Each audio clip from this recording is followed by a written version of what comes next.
meeting is being recorded.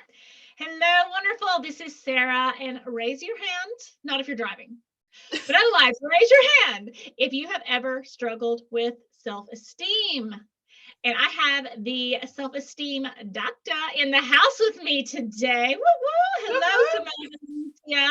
And we are talking self-esteem. And most importantly, we're talking about real concrete solutions to self-esteem because you guys know I'm really big on abstract concepts and how like self-love.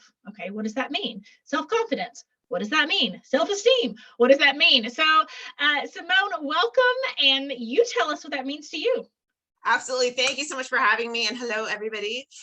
So self-esteem for me, really, I like to define it as the way that we are thinking and feeling about ourselves and our lives. I love that definition personally because it just feels like we have some action that we can take there. We can work on our thinking, which is going to affect our feeling, which impacts our behavior. So there's something we can do. It's not a you have it or you don't kind of an idea. So I really enjoy that definition, the way you think and feel about yourself and your life. And I think about growth mindset in terms of practice. And I always make the example, like I'm a very good piano player because I spent years practicing the piano, but I'm a terrible violin player, right? If you heard me play the violin, you would not say I was a musician. Right. I haven't practiced the violin. Absolutely. But I've practiced piano. And I think putting in frameworks of practicing self-esteem kind of makes you think like, okay, well, I just need to practice it more. It's not I either have it or I don't. 100%. Oh my goodness. Is everyone listening? That was perfectly said. I love that so much. I love it. My star, my superstar here. Yes, absolutely. I think we really need to understand that element of practice. And I think that is so foreign to people when it comes to anything to do with self. It's kind of like automatic or not, as we've already said before. And when we introduce, well, there are tools, there are steps, there are strategies, there are resources. And if you utilize them and make it a lifestyle practice, use them, then you will see the results that come when you practice something. So I think that's essential. And it really gets us out of learned helplessness too. Like, oh, that'll never be me. I could never be as self-confident as her or have that type of self-esteem. You know, even in these conversations, people are like, gosh, you have a lot of good conversations. I said, I was a pastor's kid. So I was going to funeral homes and going to hospitals and watching people like on their deathbed and having to figure out what to say in those types of situations. So yeah, public speaking and podcasting doesn't seem that scary. Right. It's practice, right? It's just that 10,000. Are you familiar with the 10,000 hour rule of mastery? I've heard this and I've heard variations of it. So for sure, but you can share with us again what you've heard. Yeah, it's a concept in Blink. Malcolm Gladwell talks about a lot in Blink, but it's basically just like when you've had Bill Gates had all these hours of practice at a computer before most people had access to computers. So would he have been Bill Gates as we know him if he'd been born in a different state without access to the college computer? Right. Probably not, because he wouldn't have had the practice ahead of time that other people had. But when, so in my example, I had all these weird conversation practices as kids and most people didn't have, right? So, but it's just a skill base. It's a skill building process. So how do you help people build self-esteem? Well, I think if we continue with the idea of practice, one of the most important things I've done is to create this framework for people to get that practice. So I've taken everything I've learned through years of one-on-one coaching, studying neuro linguistic programming. Divinity plays a big role for me as well. So spirituality, and mixing all of that in and taking that experience and creating it an actual academy. So there's this global virtual online everywhere around the world access academy that has these tools, and the tools are very much like, okay, here's the blueprint. So one of my classes is called the self-esteem blueprint. This is the blueprint. Step one, right? Your thoughts matter. And then we get into some information and some of the data and the details about why your thoughts matter. And a lot of this is geared towards younger kids, maybe even parents, families. I do encourage adults to get our inner child signed up in there too. I think we all can use it. I use these tools myself.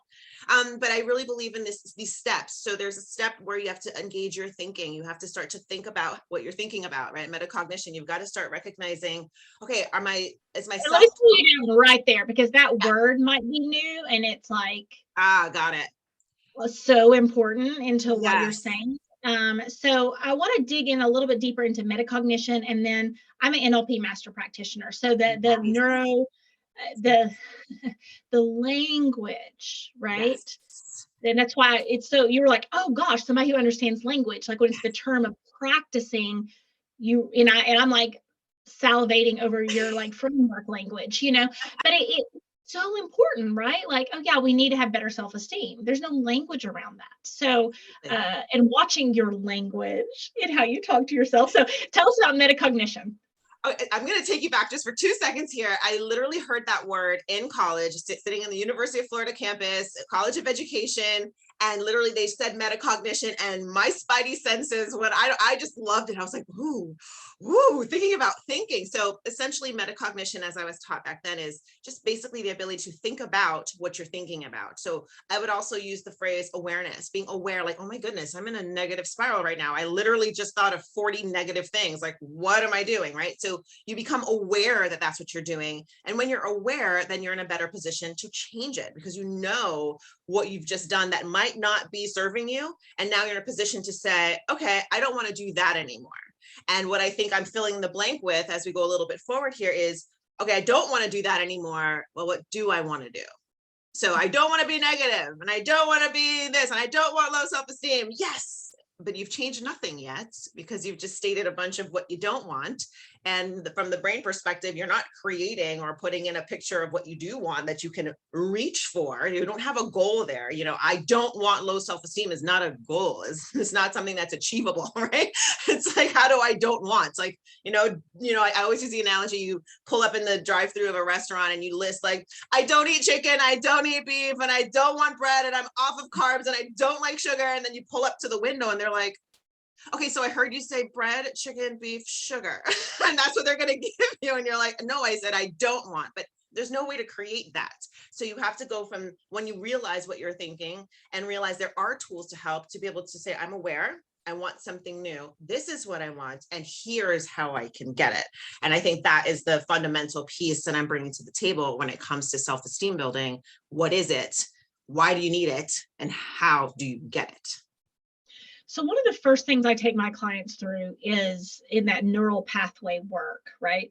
Is you kind of think about it as like a well-worn hiking trail, right? I live near the Smoky Mountains, right? So you have those well-worn hiking trails. It's like, okay, you're in the middle of the forest, you know exactly which path to walk. And the negative thoughts that we've been thinking are those, I knew you'd like this, are those, she gave me a wink for the podcast. I use this one, and I'm not by the mountains at all. I'm like, go girl, that's mine too. Yes, great minds think alike.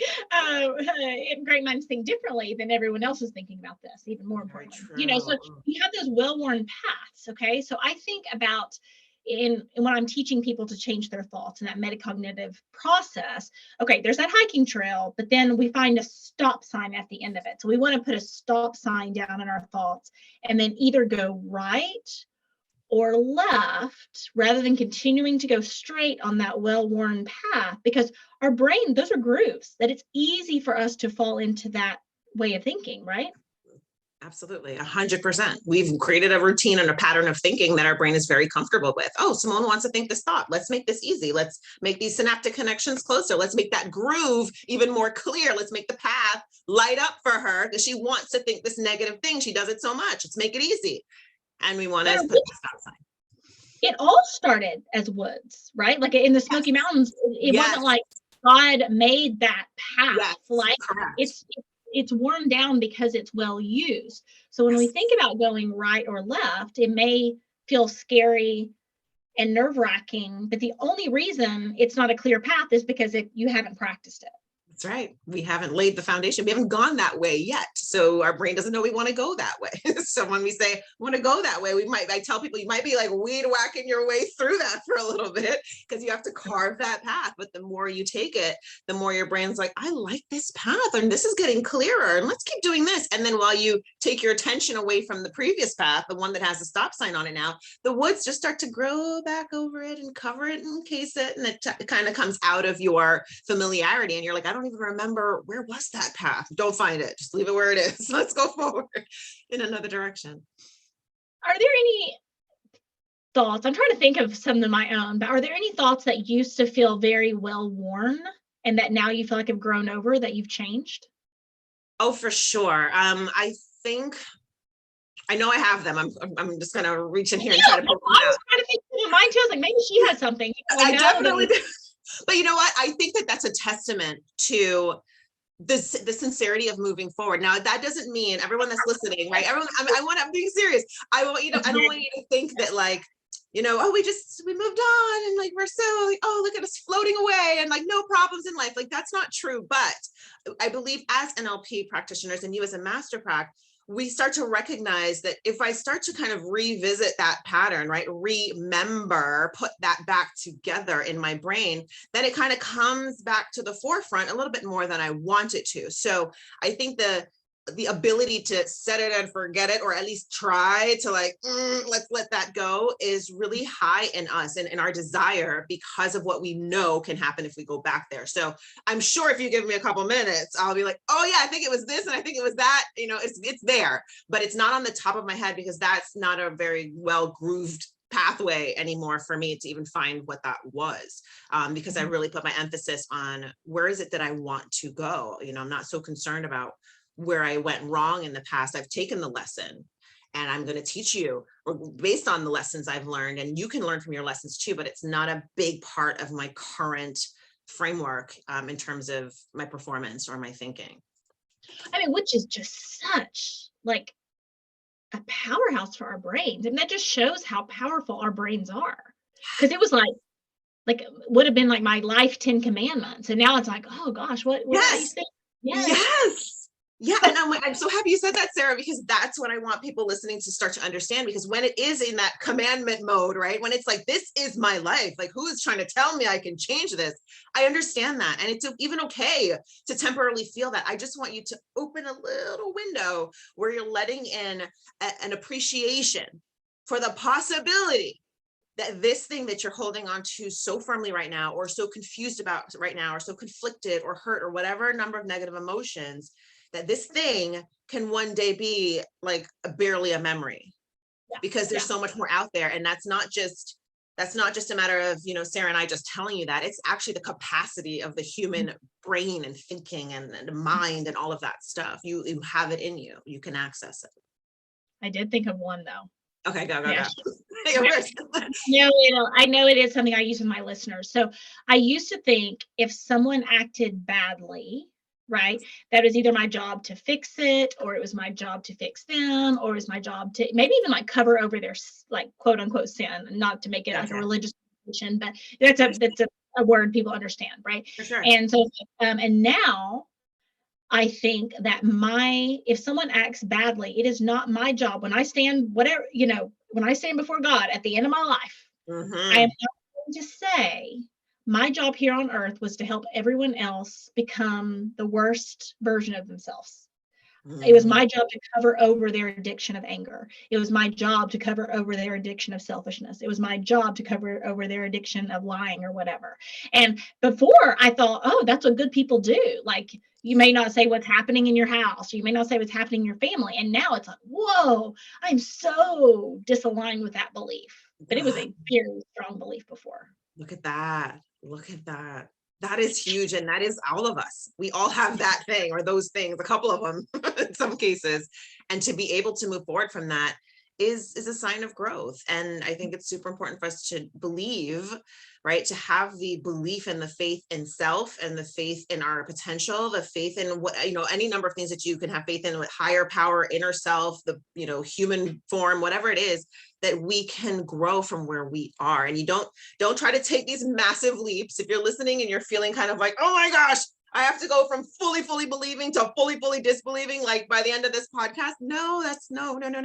You're going to take the steps, the natural progression along the way, but just know that there is a next step from where you are and a next step from there, and on and on and on until you can feel free from whatever it is that you feel that you may not even be able to be freed from, if that makes sense. Yeah, Absolutely. So in becoming free in your self-esteem and feeling yes. free to have that self-esteem, are there any favorite tips or anything that you have in solidifying healthy self-esteem?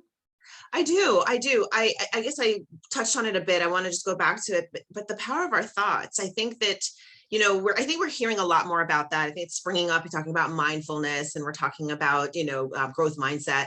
And I want to say that it's not something to just kind of toss to the side and say, yeah, my thoughts, I get it. And it's not something that we're talking about, snap your fingers and it'll change. We're talking about, again, really aligning yourself with what it is that you do want, and trying as best as you can to immerse yourself in that as much as you can naturally throughout your day. So we're talking about, okay, many people have heard of affirmations. If you haven't, that's no problem. But affirming yourself is a part of self-talk. And self-talk is what we are doing all the time, all day long. And it's interesting to me because if you highlight self-talk to someone and you say, you might be thinking, oh, I can't do this. I'm overwhelmed. I'm stressed. People will nod like, yeah, that's self-talk. I do that. And when you say, you can use that self-talk to affirm yourself, and you can say, you know what, I got this. I'm going to try this one more time. You know what, I'm taking a break. You know what, I'm stronger than I think. I know I can handle this. They're like, you just talk to yourself like that. All of a sudden it's talking to yourself in like the crazy way if you say something positive. But talking to yourself in the negative way is like, oh yeah, that's completely normal. Everybody does that. And I'm so interested in changing that viewpoint and highlighting to people that self-talk is happening. And you do have a little bit more power than you may have realized, especially once you are metacognitively aware, right? You know that you're doing it, then you can start to switch it around a little bit. So I love affirmations. I love journaling. I definitely like to highlight On affirmations just one little second, because I really want to point out something to our listeners. Okay. Sure. I hear a lot of people when they do affirmations, what they get wrong about affirmations is I'm a millionaire, or, I'm the sexiest woman in the world. I've lost 10 pounds, or I have this or whatever. And very distinctly and clearly, which I noticed, but I really want to point out, it was like, I'm getting stronger. I'm getting better. You picked and highlighted affirmations that if I say, okay, I made $1 million today, well, I didn't make $1 million today. So there's a disconnect in my brain where I'm like, no, you can't really believe what you're telling yourself, which is literally the worst idea that you could ever, like literally my book, the subtitle is Clear the Confusion and Learn to Trust Yourself. Do not lie to yourself. Do not lie to yourself. Do not lie to yourself. I agree. But when you were saying, I'm getting stronger, I'm getting better, I'm working to talk more kindly to myself. I'm making an effort to, like, these are things that there's less fight in your brain to believe. Yes, absolutely. And I think that I do think there's a lot often wrong with affirmations, because it does sometimes come across in some teachings as just say whatever. It can be the biggest, boldest lie ever. Just fake it till you make it. And I'm not a big fan of that.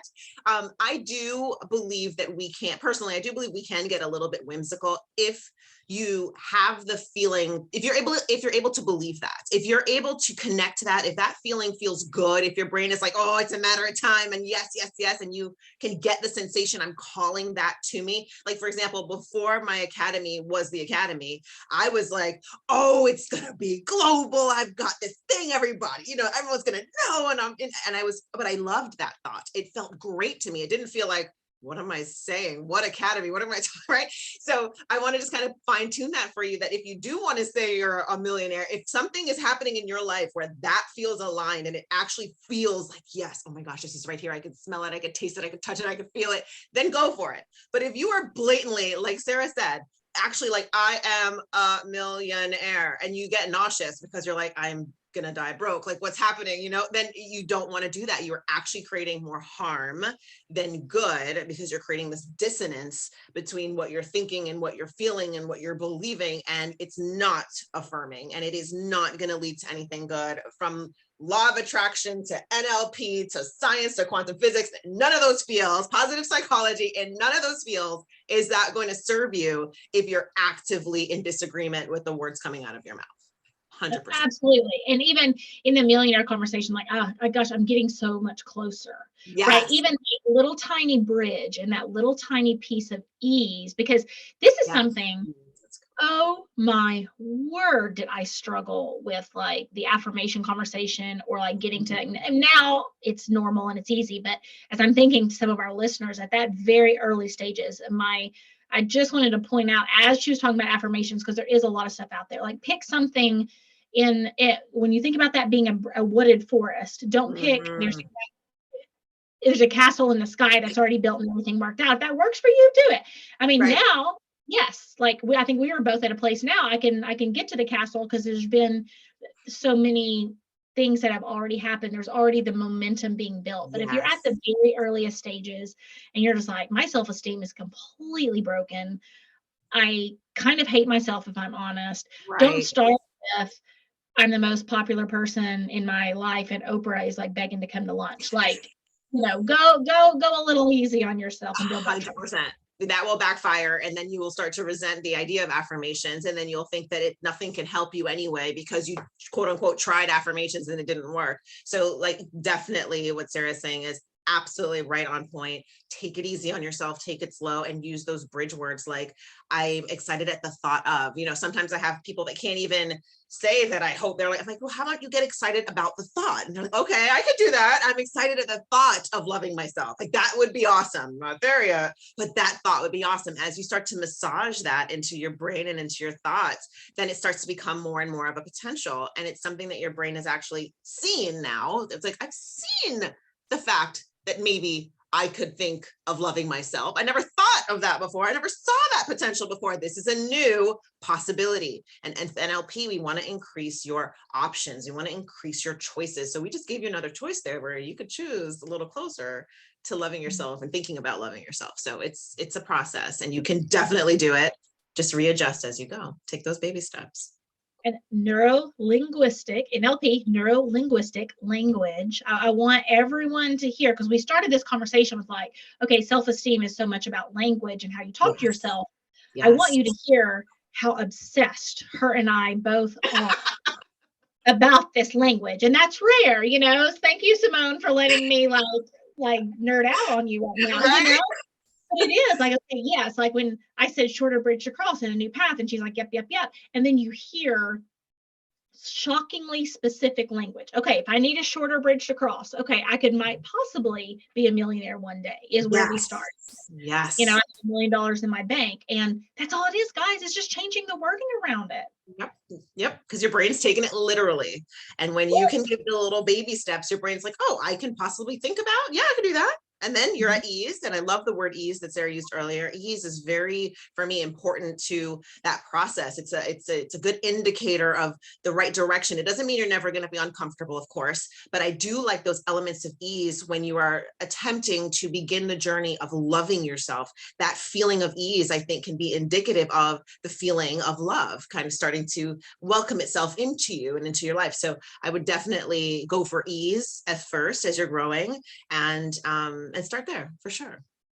Well, even when I said that about like, I'm working toward being a millionaire, I was like criticizing my own language, like in a like a healthy way. But I was just like, okay, how can I make that easier? How can I make that nicer? How can I make that kind of, okay, I gotta tell you a secret. Okay. This year, I made a really huge mistake of saying my word for the year was consistency. And I've been consistent, but man, has it been a battle. I mean, I have been like, I lost my sight one time with an eye infection. Not like I lost my sight, but I couldn't wear my contacts. It was like, I couldn't like function in my life. Right. Glasses. My hand had carpal tunnel. I fell down the stairs and twisted my ankle. So have I been consistent? Yes. It's kind of like when you pray for patience and like God gives you patience. It was like, okay, I'm going to be consistent. And it was like, haha. And I was like, I should have picked a better word. So have I been consistent? Yeah. Would I have set myself up in that same way to like prove consistency? No, wouldn't do it. That's my language story. oh my gosh, we might have to tweak just the end of that. I am consistent with all things positive in my life. Just add a little caveat on the end there. Just there should have been a caveat. I mean, usually I'm like kind of more flow and like what I, right. and I was like, I've really been in my feminine energy. I need to, move back into a little more structure. And so I went with consistency, and anyway, I've done it. Yeah. I accomplished the goal so far, but yeah. don't pray for patience. Don't choose consistency. There's still time. It's only March. You can just add that little twist and you're just going to keep it going. But language is so important. It really is. It really is. And I think it's a huge part of the self-esteem building process. And if I could introduce something else here, I would definitely say that some of the influences that we are seeing that influence our language from television, movies, social media, music, I think that also, especially we're talking about people who are using social media and are frequently using that kind of stuff, the influences that you're getting, the language that you're getting, the drama, the constant battling, the constant comparing, and it's something that adds another layer to the self-esteem journey that you almost have to overcome or be armed against, if you will. So you have to be prepared. I'm walking into this situation, all these suggestions, right? Every piece of word, every piece of music, everything you ever hear, it's like a suggestion to you, almost like a hypnotic suggestion. And it's like drama, drama, drama. And you're like, do I accept or do I not? Are you enough? You're not enough. You're not enough. Do I accept or do I not? Compare. She's rich and she's perfect. She's awesome. Do I accept? It's a constant ability to discern where you stand in all of that, what you want and all of that, what your language is still going to be. And I don't want to use the word consistent now because I'm scared, but